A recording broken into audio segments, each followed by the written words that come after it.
Well, this is Steve Ridgel, and I want to be honest about something. I'm not sure I'm real smart all the time.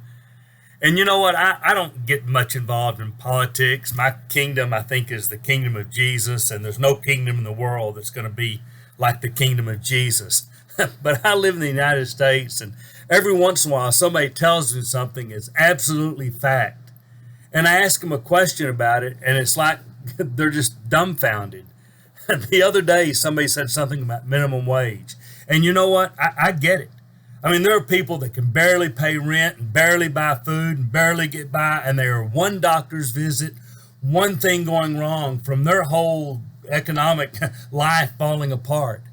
And it seems like the easy answer just raise the minimum wage and then everybody will have more money and they can meet their needs. And the only problem with that is that only works if you get everybody to promise once we raise the minimum wage, nobody raises prices on anything.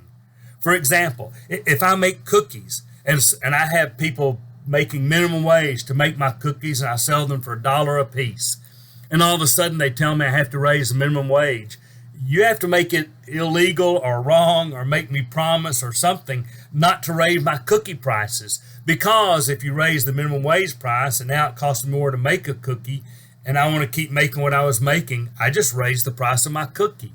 And then the restaurant that buys cookies from me, all of a sudden they have to charge more because I'm charging more. And pretty soon the minimum wage guy's like, wow, I still can't buy gas and can't buy meals and can't get lodging.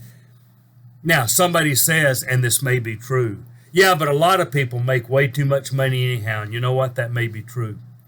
I mean, I see sometimes the stress of here are the people doing all the work and here's the guy owning it and he's making all the money. He's making a lot more money than the guy's doing the work. And boy, that doesn't seem right. And especially it's irritating if he inherited his business. He didn't even build it. And so sometimes I think, boy, even Christians ought to take a good hard look sometimes at the businesses they run and raise wages for their people. But I also know that a lot of businesses are owned by people that they say, listen, that's fine. You can tell me I can't raise the price of my cookies. I have to pay my people more, but this is the profit on my cookies. And I'm not sure it's worth it to me to make less.